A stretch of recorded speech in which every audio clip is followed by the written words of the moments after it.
This is the new Mercedes-AMG GT 4-door, and it's effectively Mercedes' answer to the Porsche Panamera Turbo. So in this video, I'm going to take you for a walk around the design. I'm going to show you inside it. I'm going to obviously take it for a test drive and for a spin on the track. And before I do all that, make sure you subscribe to this channel and click the bell icon to turn your notifications on so you're alerted when we make a new upload. What you're looking at here, folks, is the most powerful engine you can currently get from Mercedes. So this 4-litre twin-turbo V8 has 639 horsepower and 900 Newton-meters of torque in this GTS model. You can get a slightly less powerful GT version with 585 horsepower and 800 Newton-meters, but then you don't have the bragging rights. Despite the name, the Amg-Gt 4-door isn't actually anything to do with the normal Amg-Gt coupe. So instead of being rear-wheel drive, it uses the all-wheel drive system from the E63S, which is handy considering the performance on tap, which I'll demonstrate now. Seeing as this is Mercedes' most powerful car you can buy, it makes sense to do a standing quarter-mile run in it, and I'm going to use the car's special data logging equipment. So I've got it in its sportiest settings, left foot on the brake, floor the throttle, build the revs up with my pedal, then go! Oh! Come on! This is going fast. What's it going to do? And that is the standing quarter. We did it in 12.24 seconds. Yeah. I was actually expecting it to go a little bit quicker, as I've timed an E63S at 11.2 seconds. Shall we give the GT another chance? Whoa, that's quick. Here we go. That is super fast. Woo! And that is enough of that. So what did we get? Standing quarter mile in 11.97 seconds. That's not too bad, considering the GT weighs 200 kilos more than the E63. But then it is a little bit more special than a pumped-up E-Class. This is a unique AMG car. You will not be able to get a normal Mercedes version, and it very much looks like an AMG, doesn't it? You've got AMG's latest grille there, and it just seems bigger and more aggressive than on its other models. It's huge. There's also huge air intakes to feed air into that 4-litre V8 engine, though the ones down here can actually shut off when the engine doesn't need cooling to aid aerodynamics. Now moving down the side, you've got some LED headlights there. They're very, very sleek, and actually if you look at the car from certain angles, it kind of reminds me of a shark. A tiger shark, no less. I'm going to be specific about my sharks. So down the sides, you've got 21-inch alloy wheels and huge brakes. These are the standard brakes, and you've got 6 piston calipers for plenty of stopping power. One thing I'm not so keen on though is this, look. What is Mercedes doing here? This fake vent. It's unnecessary because this is an otherwise stylish looking car. And it does that thing that Mercedes do lately where there's no creases, it's all just smooth. It's almost like a pebble that you find on a beach that's been washed smooth by the sea over thousands of years. This car is actually based loosely on the E-Class, but it's wider, it's longer, it's lower, and it's more aggressive. That's why they're giving it some side skirts there, make it look like it's hugging the ground. At the back here, you have got some wide haunches, make it look muscular. You've got a sloping roofline to make it look like a coupe, but look, of course, it has 4 doors, hence the name, but they're frameless doors, so it's very cool, you know, it's coupe-like, isn't it?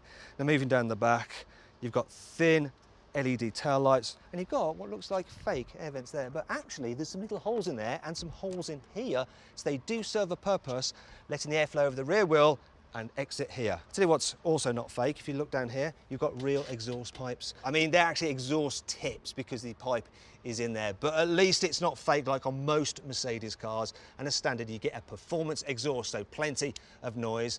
There's also a little rear diffuser down here as well, once again, to smooth the airflow. But this is a big thing for me on this car. It's the fact that it's a hatchback.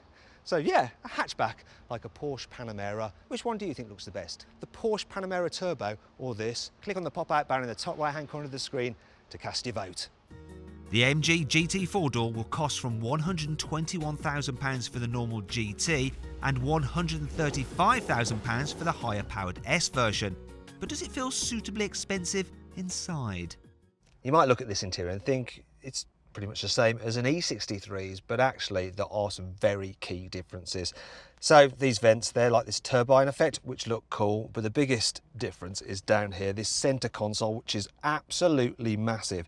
And it's actually been designed to mimic a V8 engine because you've got these little banks. There's 4 on each side of switches where you can control different things such as the volume, the stop-start system, the deployable wing at the back, the exhaust, the traction control, the suspension, the gearbox settings, and obviously your driver's modes as well. You've also got the little AMG gear selector down here, and in front of it is the new Mercedes mouse pad for the infotainment system, so it's touch sensitive and it has haptic feedback, so when you go across different icons it vibrates to let you know you're clicking the right thing.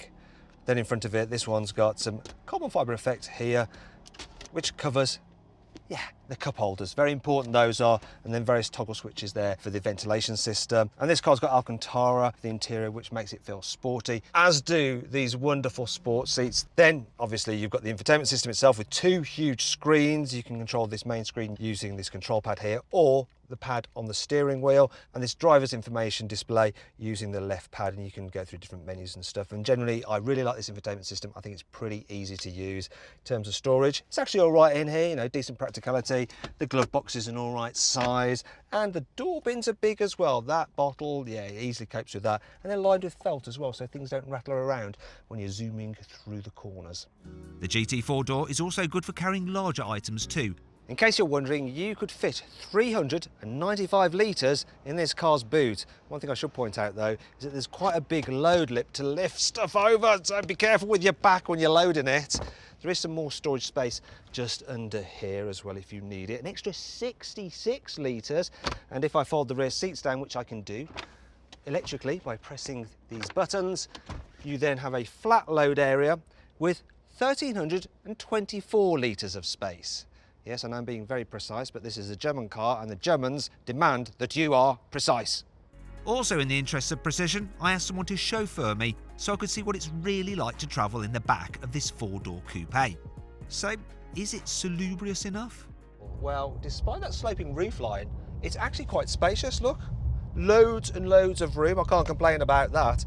I also quite like the fact that you've got these contoured seats in the back, so they feel sporty. So you do feel like you're part of the action, even if you're relegated to the rear. What's not so great though is that it does feel a bit dark. I mean, the black interior is not helping, and neither is the small, narrow rear window. So maybe I'll put this light on and it will help somewhat. Or maybe not. It doesn't do anything at all. I suppose the seat belts do brighten things up a bit, but that's about it.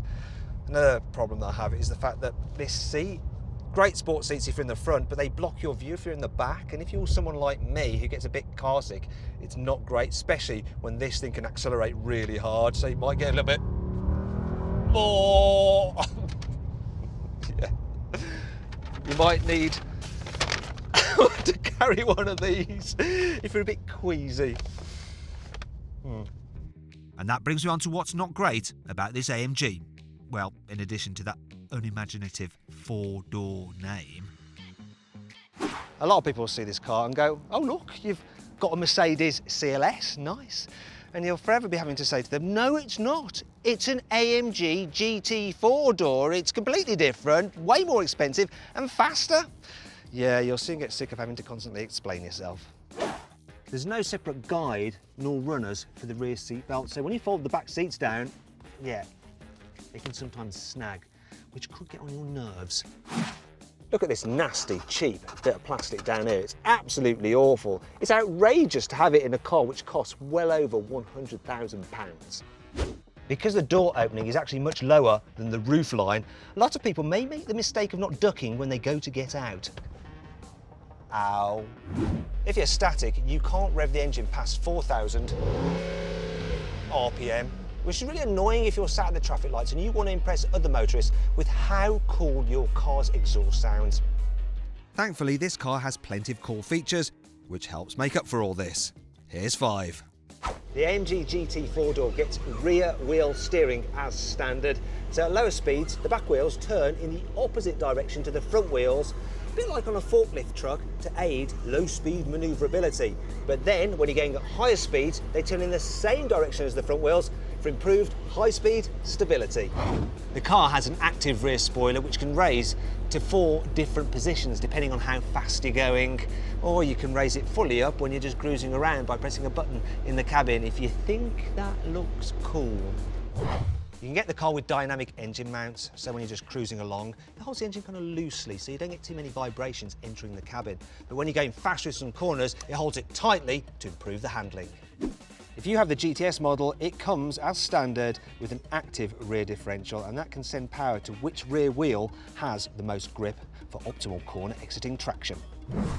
You get the new AMG sports steering wheel, and that has special toggles here for various functions like the gearbox, the suspension settings, and the various driving modes. Also, you can turn the car from 4-wheel drive to rear-wheel drive by selecting drift mode. Though this is not recommended for road use. Speaking of which, what's the GT 4-door like to drive? Well, yeah, it feels like a proper full-fat badass AMG. You know, I've got it all in its comfiest setting, but I can tell that there's a beast lurking beneath, because all I have to do is put my foot down and it just takes off. I mean, this thing's got so much pulling power. And that gearbox, you've got 9 speeds. 9 speeds for it to think about. Yeah, it can just find the right gear instantly. And I've got to be careful because I'm in America, and on this road the speed limit is just 65 miles an hour, and you exceed it like that. So the air suspension, which you get as standard, even in comfort mode, it never feels floaty. It always feels tied down. You do feel the odd bump here and there, but it's never too bad. The steering, it's sharp, it's precise, and I love the fact that you've got this Alcantara covering. It just makes the car feel sporty. Just cruising along, you can feel that V8 engine just kind of whirring away, even with the exhaust in the quieter setting. You could do mile after mile in this thing. But then you can twiddle some knobs and make it a little bit more aggressive. So I'm going to turn this dial, put it into sports mode.